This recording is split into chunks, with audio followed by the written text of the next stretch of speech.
what a lot of us are afraid of when we say sorry is that we will get eaten. Yes. Like if I I show will lose my weakness and I admit fault, I can't trust the other person not to take full advantage of the fact that I'm admitting some fault.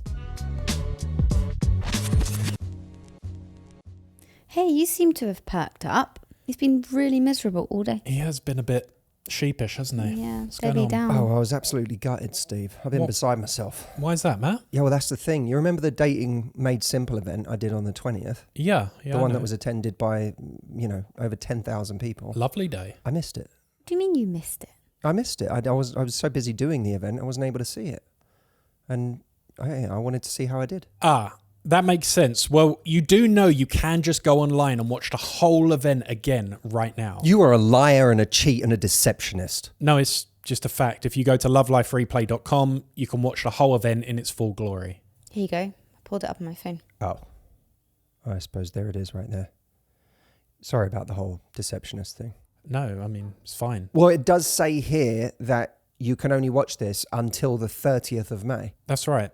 So if you do want to see it, and I will be watching it right now after this podcast, you can go to lovelifereplay.com, but only until the 30th of May. So number 3, defensiveness. That's self-protection in the form of denying responsibility, making excuses, or flipping blame to someone else. You're kind of never taking accountability. You're saying, oh, it's not my fault, we're late. You always take forever. Yeah, this is something I talk about in the book as like one of the kind of ultimate red flags that makes relationships really, really hard. Because if someone can't take ownership and if someone can't say sorry, then they really can't grow. They can't improve. It's one of the reasons I remember a psychologist, Guy Winch, talking to me and saying, narcissism is associated much of the time with incompetence. And the reason that it's associated with incompetence is because narcissists have an almost impossible time admitting fault. And if you can't admit fault, you can't learn. And if you can't learn, you can't improve. So you remain incompetent. And that happens in relationships all the time where people just cannot improve because they can't take ownership. And even if they do improve, they try to improve in quiet away from you, where there's no humility to it. There's no like, I'm doing this for us and I am like, I've heard you and I'm going to improve this. They want to just go away and have whatever their own form of improvement looks like and come back and it's a solitary journey that they're on. And that's why it's you being in a relationship with someone who can never apologize and who only gets defensive is an incredibly lonely experience. One of the biggest red flags, in my opinion, someone who can't apologize. Yeah. And take accountability. And the blaming comes with that, right? Because if you can't take responsibility, then you need to shift it somehow. So then it goes to the other person. Mm-hmm. Yeah, or you're crazy, or you're overreacting, or you're too much, or, all of those things. Okay, so take us to stonewalling. Stonewalling, that's withdrawing from interaction to avoid conflict. So shutting down, going silent, you just leave without any resolution. Yeah. I think the problem with this is it makes your partner feel abandoned often, and it makes them feel like there's coldness, there's disconnection. You don't solve things together. They just have to move on and get over it because you're not going to participate in joining them. You don't ever deal with anything real. You just kind of shut down and leave. That's your way of like, I'll come back when I feel better. And it just makes your partner feel very lonely, I think. It really activates it makes people feel very abandoned. Yeah. It can even feel like a kind of betrayal. Like we're you left me to just anxiously ruminate about this, to the point where I liken it to a child who almost loses some innocence because they're just left in a room to cry. I'm not talking about babies, or I'm talking about like when a parent just abandons a child and freezes them out, and that child goes through stages, right? There's like a fear there and a survival instinct of, something awful is happening or is going to happen because I've been left. And that no one can stay in that state forever because it's too painful. So at a certain point, it's like short circuits and someone stops crying. But it's not that they've stopped crying necessarily because they're no longer in pain. You can stop crying because you've gone somewhat numb. Mm-hmm. You can stop crying because you dissociate. And when we do that in relationships, when someone stonewalls us and we go through that kind of abandonment and what feels like a form of betrayal, and it is in some ways a form of betrayal, it's a betrayal of our safety. And we're just left to like anxiously ruminate until the point where we either dissociate or distract ourselves.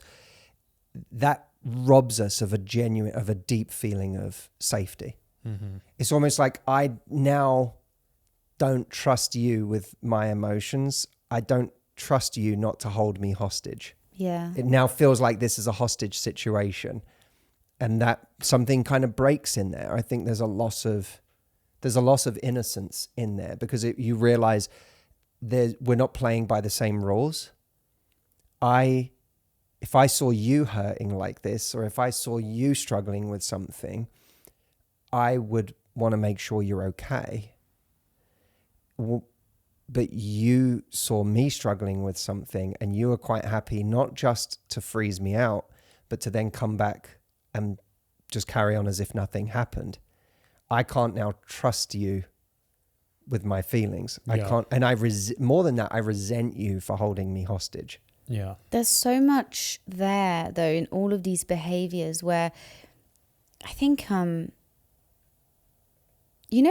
you guys grow up thinking or being fed a rhetoric, which was almost like relationships are about like, there's always like a power dynamic going on and there's always someone that loves the other person more, and it's always about like almost the kind of like keeping score like the seesaw of like almost like who's on top at what moment and who, I think a lot of relationships operate like that where, one or two of the parties have a wound, maybe they're anxious, maybe they've been through a traumatic childhood or whatever, and they try and control their way into feeling safe.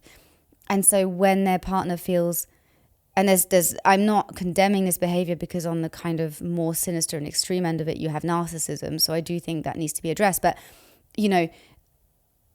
on the more kind of the less toxic side, you have a lot of people who are not emotionally conscious enough and mature enough to realize that what they're trying to do is they're trying to put their partners on the back foot so they feel like they're in control. And it's really interesting because in so many of these things that we've talked about, you can only sustain a relationship for so long where you're constantly in a kind of push-pull dynamic, because a relationship, actually the only relationships that work are relationships of equals. And if two people come to the table willing to be wrong and, accepting the fact that sometimes they're going to mess up and sometimes they're going to make mistakes and sometimes they're going to be the ones who are saying sorry and who are going to have to work on themselves, and just always coming in with so much humility about who you are as a partner and how you can improve. I think like if you're not doing that, and if you don't realize that that is kind of the magic source to a relationship, then you end up falling into these other traps.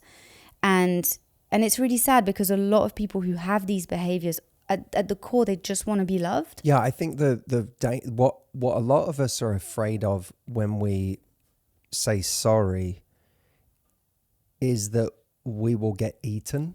Yes. Like if I I show will lose my weakness and I admit fault, I can't trust the other person not to take full advantage of the fact that I'm admitting some fault. Like that's going to be the only truth of this situation, and I'm going to have lost all of my power.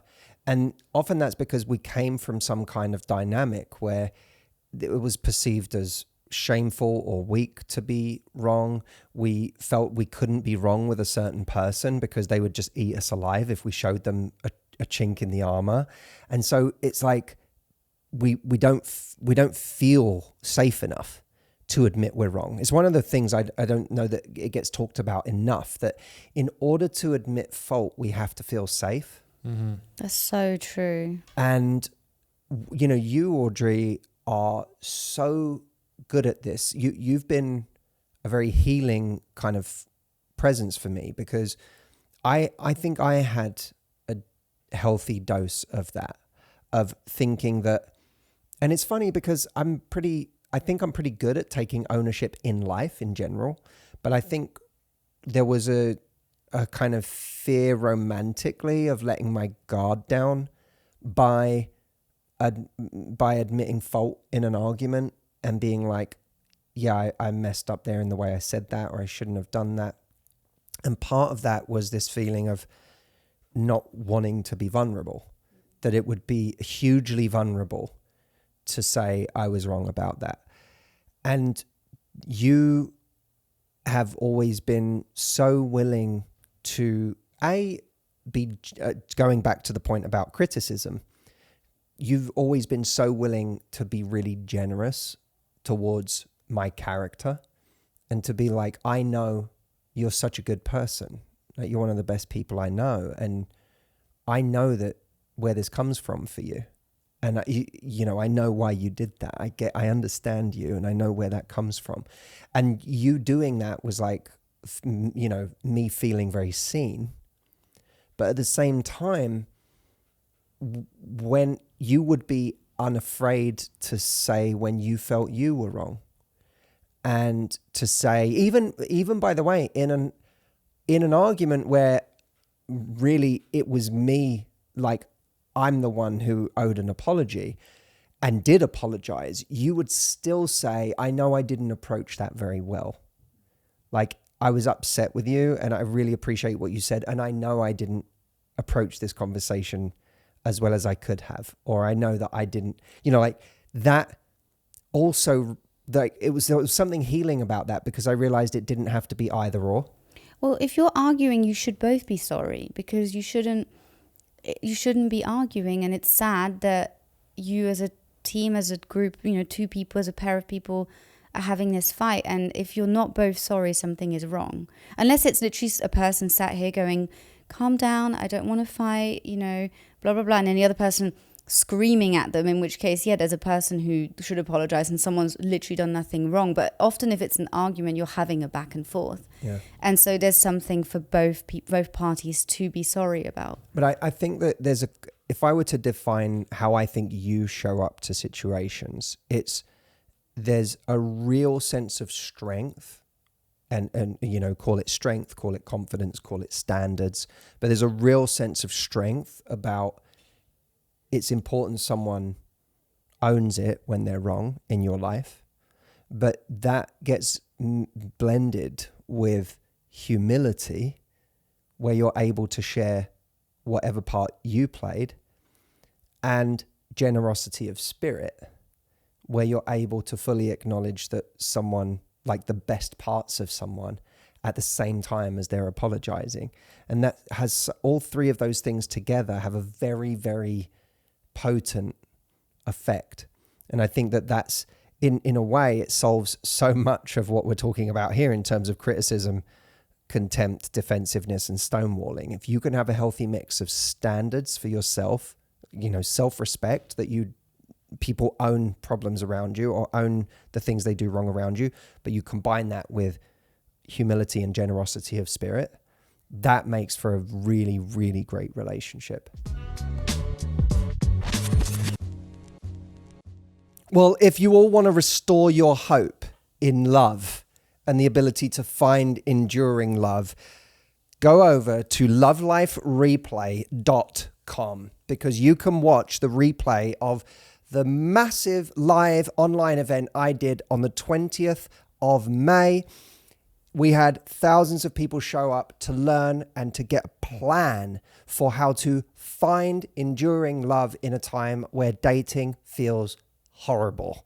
If you are tired of dating or the way things are out there, or situationships, or people never investing, and you want to actually find something real amidst all of the noise and the chaos, go over to lovelifereplay.com and watch this before it goes away on the 30th of May. Because once it's gone, it's retired, and then it won't be available anymore. So go watch it, lovelifereplay.com.